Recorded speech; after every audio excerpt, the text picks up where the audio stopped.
What would happen if you started eating macadamia nuts every single day for 30 days? Like if we look at the scientific literature, what happens when macadamia nuts are just incorporated into the diet? You're not changing anything else, you're just adding them in. Well, let's look at the data. It's pretty wild. The first thing that you might find, you might discover, is that you have overall lower inflammation. Now, what would this feel like?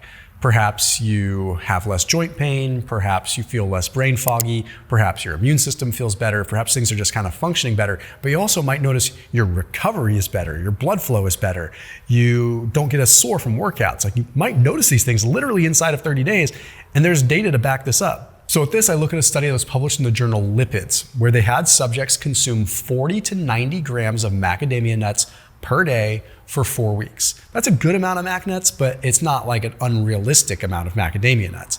Okay, what they found with this was that inside of 30 days, they had increases in their levels of monounsaturated fatty acids in their serum. Now, what that means, monounsaturated fatty acids are things that are in like olive oil, avocados, obviously macadamia nuts. Macadamia nuts are the highest source of monounsaturated fats when it comes to nuts. And people don't really believe that they're strong enough to actually increase our monounsaturated fatty acid levels in the blood. Well, first of all, this study, that's the first thing they demonstrated. Okay, macadamia nuts definitely increased monounsaturated fats in the blood. But then there was a reduction in leukotriene B4 and other inflammatory markers. In 30 days, they had a reduction in inflammatory markers, and they had a reduction in 8-isoprostane, which is a very potent oxidative stressor. So not only were macadamia nuts potentially reducing inflammation, they were also potentially combating oxidative stress inside of 30 days, which means better recovery, which means your body clearing out things better. It's actually able to combat these oxidative stressors.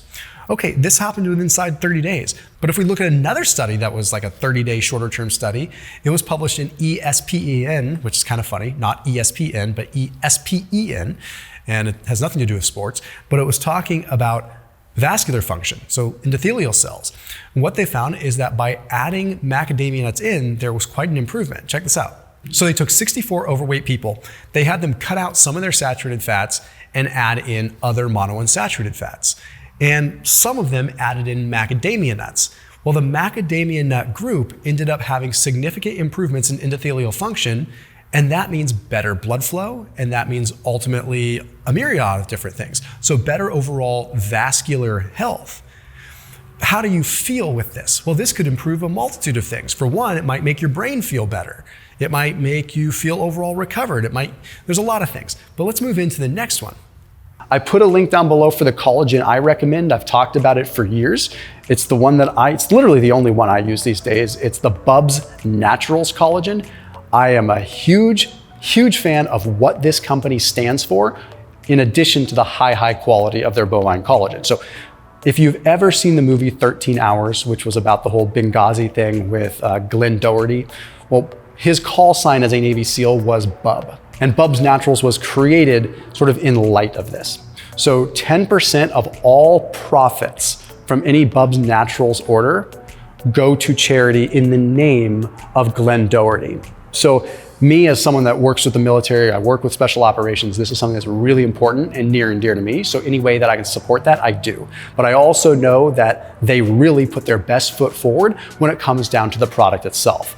This is a very high quality collagen, and it is virtually tasteless, and it is smooth, and it mixes almost instantly. So I can mix it along with my whey protein, and it is easy peasy lemon squeezy. So that link down below is also for a special discount. So it's in the top line of the description underneath this video. So check it out right there, and there's a code for you to use at checkout that's gonna save you some cashola as well. Your brain might feel sharper.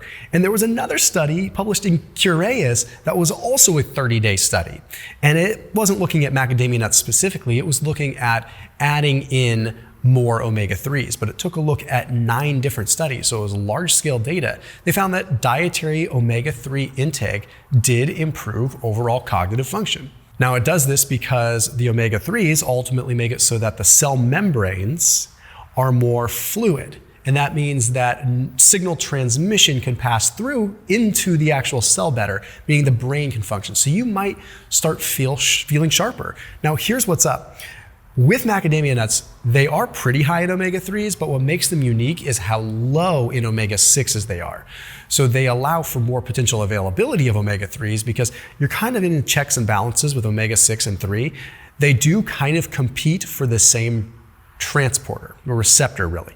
So when you have high amounts of omega-6 and omega-3, depending on the state of the body, you might take in more omega-6s, which is not detrimental. It's not necessarily bad, but we do know that omega-3s might have more additive benefit. So by adding these macadamia nuts in as a good calorie source in lieu of omega-6s, it might be hugely beneficial. So you might start noticing, hey, my brain is like operating clearer, and maybe I'm not having these big blood sugar spikes.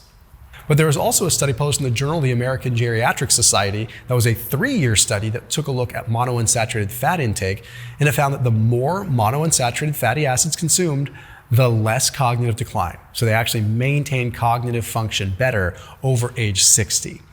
Now, let's get into the more fun stuff. Let's talk about like how you might feel. For one, you might have more energy. Inside of 30 days, you might find yourself less thirsty.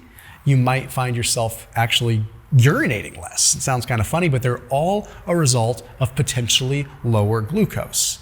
Now, there was a study that was published in PLOS-1 that took a look at 12 randomized controlled trials, with 450 people, and they found that just consuming nuts in general lowered HbA1c and lowered glucose. And this is good concrete data. This is good hard stuff to look at. But what is so unique about macadamia nuts? Why could they have a bigger impact? Well, first of all, they taste really dang good. They're better than mixed nuts. They're better than almonds.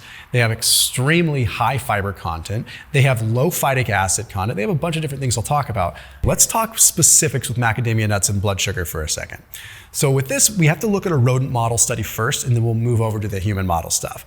So what's really interesting about macadamia nuts is something called palmitoleic acid, omega-7. And when you look at the rodent model data, there was a study that demonstrated that by adding palmitoleic acid in, it reduced hypoglycemia and it improved insulin sensitivity significantly. We're talking like an 8.8% increase in insulin sensitivity. Of course, that's in mice, and we're still looking at lots of data because it takes time to get this human model stuff. But let's look at another paper that looked at monounsaturated fats that, of course, are in macadamia nuts and their effect on blood sugar in humans. So first we have to look at a rodent model paper. This is just to demonstrate that omega-7s, the unique fat that is very, very unique to macadamia nuts, they found that when that was added into rodent chow, it ended up decreasing hypoglycemia and improving insulin sensitivity directly. But if we look at monounsaturated fatty acids and the effect on humans, there was a really cool study that took a look at isoenergetic diets where they had 2 groups eat the same amount of calories. So with this, we should look at really cool human model data. And there was a study published in Diabetologia that took a look at isoenergetic diets where they ate the same amount of calories, but one diet consumed higher amounts of monounsaturated fatty acids. They found that, simply put, the group with higher monounsaturated fats had better blood sugar and had an increase of insulin sensitivity by 8.8%. That is a significant improvement just by adding in monounsaturated fats. If you want to know the mechanism, it's probably because monounsaturated fats may help glycogen synthesis. So they may help the carbohydrates actually get into the muscle rather than float around through the bloodstream and actually store properly. And it might help us absorb them into the cell properly. So it's really working with GLUT4 and GLUT1 expression, which is complicated and for another day. Now I'm saving some of the really good stuff for here. If you've been sticking with me in this video, this is your perk. The weight loss changes. You might notice something happen even if your calories aren't really changing. What? Does that defy physics? Well, no, because we're still factoring things in. But there was an interesting paper that was published in the American Journal of Clinical Nutrition. And this goes for all nuts. Okay, what they found is that when you chew nuts, you only seem to break down the first layer of cell walls. So what that means is that you are not actually absorbing all the fat that's in a nut. So let's just say hypothetically, you've got 300 calories worth of nuts and you chew them. Well, you only break down that first layer of the cell wall. So when those lipids are getting absorbed into your system, you might only be absorbing 100 or 150 calories from them. It doesn't change the fact that thermodynamics apply, but what you're actually absorbing might be less than you think. But the really cool stuff comes in when we look at the mechanistic stuff with mice. And there was a study published in the Mediators of Inflammation This is super cool, okay? They had mice go on a high-fat diet or a control diet. The high-fat diet created a bunch of inflammation and also created what is called adipocyte hypertrophy, where the fat cells swelled up, okay? Then what they did is they added macadamia nut oil or no macadamia nut oil. The macadamia nut oil reversed the inflammation that was induced by the high-fat diet and reversed the fat cell enlarging that was induced by the high-fat diet. Yes, the macadamia nut oil in these rodents reversed the damage that came from a high-fat diet. So what that potentially means, because adipocyte hypertrophy is literally fat cell growing, if this can be applied to humans, okay, and it's a big word, if, that would mean that maybe the calories and the fat that we end up getting from macadamia nut oil could actually help us out metabolically and may improve our weight loss if we're not overdoing it, of course. And lastly, people do not realize what a gut benefit you can get from macadamia nuts. Why is this? Normally, when people have issues with nuts, there are a couple issues. One, they don't chew them well enough, but two, you've got a lot of phytic acid and a lot of oxalates. What that means is that it could disrupt your gut a little bit if you're sensitive. Now, it also means that maybe it's harmful for the gut. That jury is still out. But what's interesting about macadamia nuts is that they do not have practically any phytic acid. They've got such a hard shell that they're naturally protected. So they don't need the defense chemicals that a lot of other nuts, like say cashews, need. So they're gut friendly, they're gentle on the gut, but there's also really cool data that suggests that nuts in general, let alone nuts that don't have phytic acid, can be very, very good sources of prebiotic fiber that actually grow specific kinds of bacteria. There was a study published in the journal Nutrition that found that just 30 grams of nuts for 4 weeks ended up growing a specific kind of bacteria, lactospiraceae is what it's called. And it's very unique to nuts. So what's interesting is if you can get this potential growth of this bacteria and improve your gut diversity without defense chemicals, then that's a win. So all in all, you'll probably feel sharper, you'll probably have better recovery, you might lose more weight, you'll probably notice your blood sugars a little bit more in control, especially if you end up reducing your carb intake as a result. And overall, they're just a darn good food for you. So as always, keep it locked in here on my channel. See you tomorrow.